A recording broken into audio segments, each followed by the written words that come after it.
India into the T20 world cup final. मात्र 7 run की जीत, एक नैरो स्केप, लेकिन क्या कमाल का सेमीफाइनल हुआ है। आखिरी मोमेंट तक दोनों टीमों के बीच फाइट देखने को मिली और इंडिया लास्ट में अपनी नर्व्स को होल्ड करने में कामयाब रही। और इंडियन टीम से जो एक्सपेक्ट किया जा रहा था कि एज ए टीम यूनिट खेले, बल्लेबाजी में भी एज ए यूनिट खेले, गेंदबाजी में कुछ गेंदबाजों ने जरूर खराब गेंदबाजी की है, बट इन टोटल आप देखें तो वहां पर भी एज ए यूनिट गेंदबाजी की। और मेनली जो इस T20 वर्ल्ड कप में इंडिया की फील्डिंग खराब हो रही थी, आज कैचेज अच्छे पकड़े, स्पेशली अक्षर पटेल।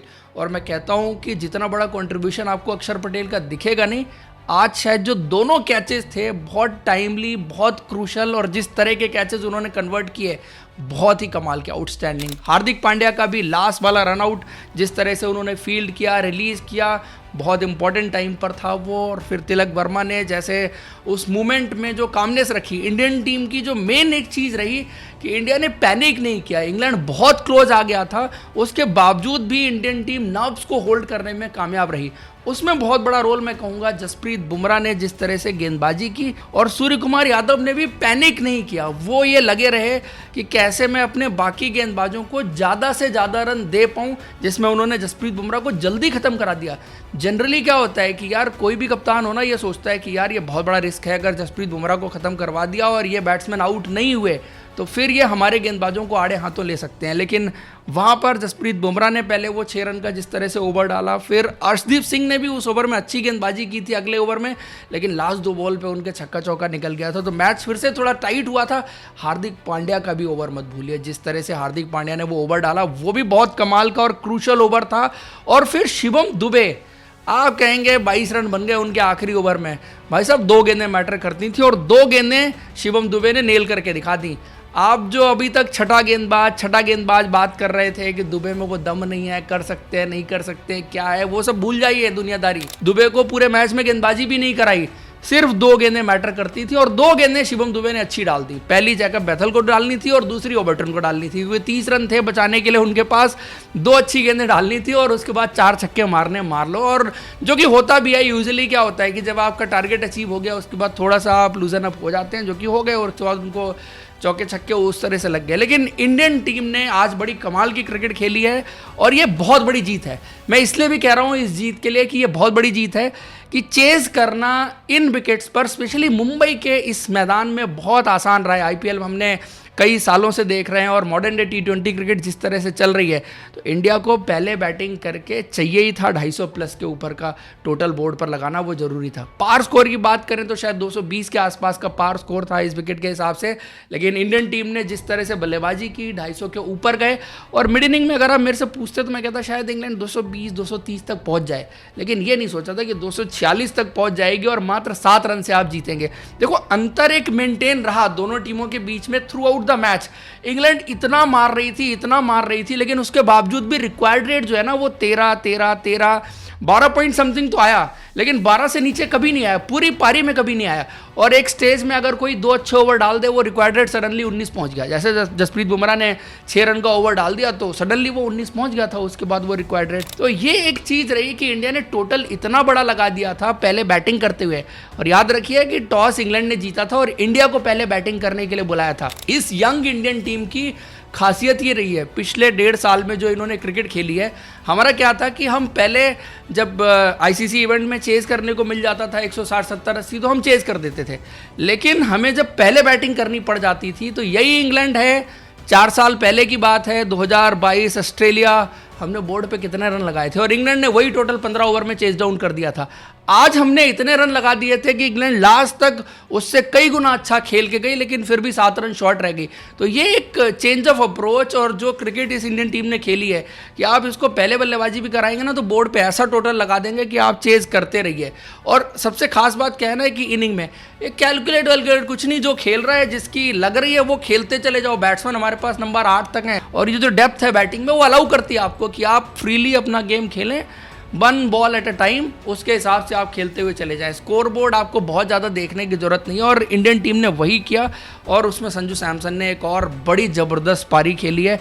संजू सैमसन के बारे में मैं एक चीज़ और कहूँगा कि पिछले मैच में जो उन्होंने पारी खेली थी तब हम बात कर रहे थे कि थोड़ा सा उनकी टेक्निक डिफरेंट थी।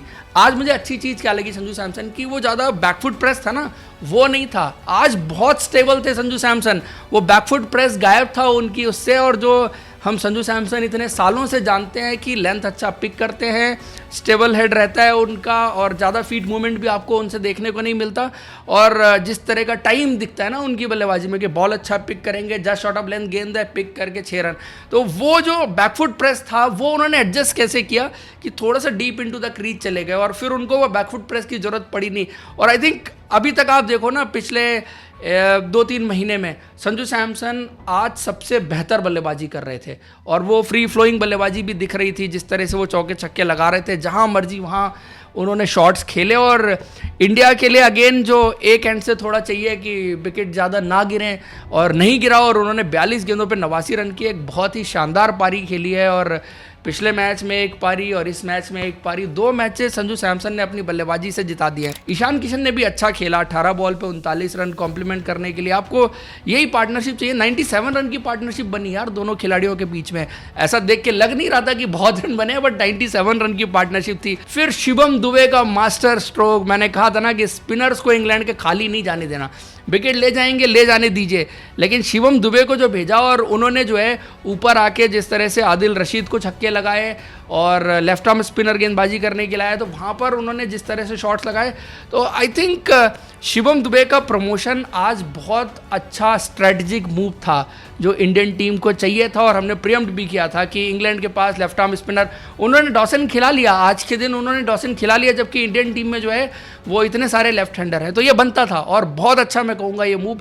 रन आउट उनको हार्दिक पांड्या ने जो है वो गलत तरह से करवा दिया, अदरवाइज थोड़ा और खेलते तो और रन बोर्ड पर लगाते, इंडियन टीम के लिए अच्छा होता उनको। और उस रनआउट में शायद गलती ज़्यादा हार्दिक पांड्या की थी, जिस तरह से वो आउट होके गए। सूर्य कुमार यादव कुछ नहीं ज़्यादा कर पाए, 6 गेंद में 11 रन, 1 छक्का जरूर उन्होंने लगाया। और पता नहीं मुझे ऐसा क्योंकि वो पहले ही निकल आए थे क्रीज छोड़ करके और वहाँ से स्वीप करने की कोशिश कर रहे थे। मतलब ऐसा होता है ना कभी कभी कि आउट होने वाली बॉल थी नहीं, ज़्यादा से ज़्यादा मिस हो जाती, कीपर के पास चली जाती, वही बट क्रीज के बाहर कैसे आ गए थे, आई डोंट नो क्या उनका थॉट प्रोसेस था उस टाइम पर। हार्दिक पांड्या ने भी एंड में अच्छा फिनिश किया, क्योंकि लास्ट ओवर में बिल जैक्स को उन्होंने 2 छक्के भी लगाए, और फिर वैसे भी ओवरऑल टोटलिटी में आप देखो उनके 12 बॉल में 27 रन है, 3 चौके 2 छक्के। तो आई थिंक फिनिशिंग में आपको जो चाहिए था। बट तिलक वर्मा की पारी बहुत अंडररेटेड है यार। वो जो 3 छक्के उन्होंने मारे ना 7 बॉल में 21 रन, आप समझिए डिफरेंस, समझिए 7 बॉल में 21 रन और लास्ट में जैसा डिफरेंस पड़ गया, जिस तरह की पारी वो खेल के गए। तो आई थिंक आप देखो बल्लेबाजी में आपको कंट्रीब्यूशन भले ही छोटे छोटे से दिख रहे हों संजू सैमसन के अलावा, बाकी किसी का 50 नहीं है। 2 ठीक ठाक या डिसेंट से कंट्रीब्यूशन है शिवम दुबे और ईशान किशन के, बाकी हार्दिक पांड्या और तिलक वर्मा 20+ के कंट्रीब्यूशन है। बट ये मॉडर्न डे T20 क्रिकेट ये है ही नहीं कि आपने कितने बनाए, 100 बनाया आपने, नहीं बनाया। 100 बनाने से कहीं बेहतर 2 पारियां संजू सैमसन ने पिछले 2 मैचेस में खेल दी हैं। शिवम दुबे ने 43 बनाया, 50 से कहीं बेहतर पारी ये 43 रन की है। ईशान किशन जो खेल के गए, ये T20 क्रिकेट में आप माइलस्टोन सोचने लग जाएंगे ना, द मोमेंट आप अपनी टीम का नुकसान कर जाएंगे। और ये जो टीम है ना इंडियन टीम, ये माइलस्टोन और ये दुनियादारी के चक्कर में नहीं है। दैट्स वाई वो जो है बोर्ड पर ऐसा टोटल आज के दिन उन्होंने लगा दिया था, जिसको डिफेंड करना उतना मुश्किल नहीं होना चाहिए था जितना मुश्किल इंडियन टीम ने बना दिया। हालांकि देखो इंडिया को स्टार्ट ठीक ठाक मिल गया था, हार्दिक पांड्या आउट स्विंग जो डाली उन्होंने, फिल सॉल्ट को कमाल की डिलीवरी थी। और यार वो अक्षर पटेल का कैच, इतना इजी कैच है नहीं जितना आपको टीवी पे देख के लगता है कि यार पहले वो दौड़े कितना लंबा। और आप बात करते हैं यार कपिल देव का वो कैच था 1983 में, उन्होंने भी रिचर्ड्स का पकड़ा था। आई डोंट नो कितना बड़ा ओकेजन है क्या है, बट ये कैच बहुत डिफिकल्ट था, क्योंकि जब इतना देर गेंद हवा में रहती है ना, तो सामने से भी अगर किसी को कैच पकड़ना पड़े ना तब भी मुश्किल आती है। ये तो इतना गेंद हवा में थी और वो पीछे से, मतलब उल्टी तरफ दौड़ के और पीछे से जज करके जिस तरह उन्होंने अपने आप को स्टेबलाइज किया, बहुत ज़्यादा कंसंट्रेशन चाहिए, बहुत फोकस चाहिए इस कैच को करने के लिए, और फिर अपनी बॉडी पे उतना अच्छा कंट्रोल चाहिए आपको। और उसके बाद जो दूसरा वाला कैच भी था जो रिले में, उसमें दोनों प्लेयर का प्रेजेंस ऑफ माइंड आपको अच्छा देखने को मिला। शिवम दुबे भी ये नहीं था कि खाली खड़े थे देख रहे थे, ही वॉज रेडी और अक्षर पटेल ने थ्रो किया, बहुत ज़बरदस्त कैच था यार। और आई थिंक बात शायद बहुत सालों बाद इन कैचेस की नहीं होगी कि इंडिया ने कैसे जीता था, लेकिन ये कैच ना मतलब वो मेमोरी में रहेंगे आपके कि T20 वर्ल्ड कप सेमीफाइनल में जब 7 रन का मार्जिन था, हम गेंदबाजों बल्लेबाजों और सब दुनियादारी की बात कर रहे थे, लेकिन ये 2 कैच थे जिन्होंने गेम में बहुत बड़ा डिफरेंस डाला। अब man of the match in catches के बेसिस पर बनता नहीं बनता आई डोंट नो, क्योंकि देखो मेरा बड़ा सिंपल सा फंडा है, जो प्लेयर अपनी परफॉर्मेंस से, इम्पैक्टफुल परफॉर्मेंस से आपको मैचेस जिता दे वो player man of the match बनता है। अक्षर पटेल ने ओवर भी अच्छा डाला, एक्चुअली गेंदबाजी आप देखो उनको चौथा ओवर नहीं कराया गया, बट बहुत स्मार्टली उन्होंने ऑपरेट किया। उनके सामने लेफ्ट हैंडर भी था, सब कुछ था, but still he was able to manage. और वो जो उनको 2 छक्के लगे उसके बाद उन्होंने जिस तरह से स्लो डाउन किया और वो जो बोल्ड मारा, तो अक्षर पटेल की ये क्वालिटी है कि यार बाउंस बैक करता है यार, कैरेक्टर वाला प्लेयर है, ये आप हमेशा देखते हैं। जसप्रीत बुमराह के तो कहने ही क्या है, हार्दिक पांड्या भी मतलब ओकेजन्स पे राइज करने वाले प्लेयर हैं ही, और आज 4 ओवर 38 रन 2 विकेट, ये बहुत बड़ा स्पेल है। अर्शदीप सिंह के 50 रन जरूर हुए, बट आई थिंक मैटर करने वाली गेंदें उन्होंने ठीक ठाक से जो है वो डाल दी, not the best of the day अगर उनकी तरफ से आप देखो। वरुण चक्रवर्ती इंडिया के लिए बड़ा कॉज ऑफ कंसर्न बन रहे हैं, और आई थिंक वो एक ही स्ट्रैटेजी अभी भी बार बार लेके आ रहे हैं और उसी तरह से गेंदबाजी करते जा रहे हैं। और एटलीस्ट उनको यहाँ पर ये समझना चाहिए था कि पहले अगर 2 ओवर में उनके बहुत रन निकल गए तो वो क्या कुछ थोड़ा सा डिफरेंट कर सकते हैं, अपना फील्ड के अकॉर्डिंग गेंदबाजी कर सकते हैं, ये बात हो सकती थी यहाँ पर। बाकी क्या होता है ना, जब आपकी गेंदें सही नहीं गिर रही होती हैं तो आप थोड़े क्लूलेस ज़रूर हो जाते हैं, जो कि हम देख ही रहे हैं वरुण चक्रवर्ती के साथ अभी हो रहा है कि वो क्लूलेस नज़र आ रहे हैं। और ऐसे में लोग ये भी कहेंगे कि यार फिर वरुण को ही क्यों खिलाना, जब इतने ही रन खाने हैं 4 ओवर में 64 रन, तो आप कुलदीप को भी खिला लो। लेकिन अब फाइनल में न्यूजीलैंड के खिलाफ कुछ ऐसे बैट्समैन हैं जो कुलदीप के ऊपर साइकोलॉजिकल दबाव रखते हैं, स्पेशली जैसे डैरल मिचेल वो स्वीप मारते हैं, और न्यूजीलैंड के बैट्समैन भी काफ़ी अच्छा स्वीप मारते हैं। तो फाइनल में ये काफ़ी डिफिकल्ट चॉइस हो जाएगी इंडिया के लिए कि आप वरुण चक्रवर्ती को खिलाएं या कुलदीप यादव को खिलाएं। और अहमदाबाद में मुझे लगता है कि साइड बाउंड्रीज थोड़ी सी बड़ी हैं और वैसे भी ग्राउंड डायमेंशंस बड़ी हैं, वहाँ इतना बड़ा स्कोर नहीं बनेगा। वहाँ आपने अगर 200 बनाया तो आप इजीली शायद डिफेंड कर पाएंगे, वो एक चीज़ जरूर रहेगी। लेकिन इंडिया के लिए वरुण चक्रवर्ती थोड़ा सा कंसर्न जरूर बन रहे हैं। दोनों नंबर 1 बैट्समैन, नंबर 1 बॉलर इन आईसीसी रैंकिंग इंडिया के लिए इस वक्त सिरदर्द बने हुए हैं, एक तरफ अभिषेक शर्मा, एक तरफ Varun Chakravarthy. But what I feel कि यार देखो ये जो टीम है ना, ये दोनों इस टीम के कोर मेंबर हैं, मतलब इंटीग्रल पार्ट हैं। अब कैप्टन और टीम मैनेजमेंट को ये देखना है कि भैया कुछ प्लान हम डिफरेंट कर सकते हैं, कैसे इनसे इतनी बुरी परफॉर्मेंस ना हो। अगर एवरेज भी कर जाए ना तो भी टीम का कॉज जो है वो बन जाएगा और टीम आगे फाइनल में जो है वो मैच जीत सकती है। डिस्कशंस होंगे आगे कि यार अभी न्यूजीलैंड के खिलाफ हमें ये दोनों चेंजेस करने चाहिए, रिंकू और कुलदीप को लेके आना चाहिए या नहीं लेके आना चाहिए, वो एक पॉइंट ऑफ डिबेट रहेगा। लेकिन ये बड़ा मैच इंडिया ने सेमीफाइनल इंग्लैंड के खिलाफ मजबूत बैटिंग लाइनअप के खिलाफ, और वो भी टॉस हार करके पहले बैटिंग करके जीत के दिखाया, ये ज़्यादा बड़ी बात है इंडिया के लिए।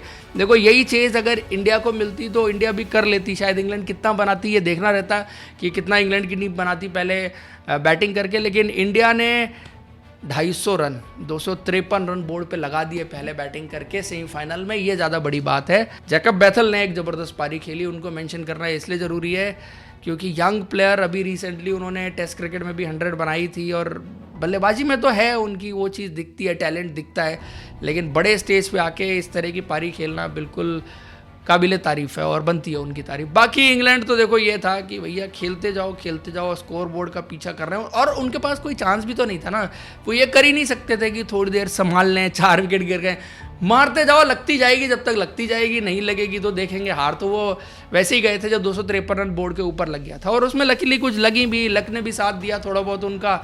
विकेट्स इंडिया के लिए ये था कि जो गिरते रहे, और रिक्वायर्ड रेट उनकी इतनी पिटाई करने के बाद भी 12 से नीचे गया नहीं, ये इंडिया के फेवर में चीज़ें काम करी।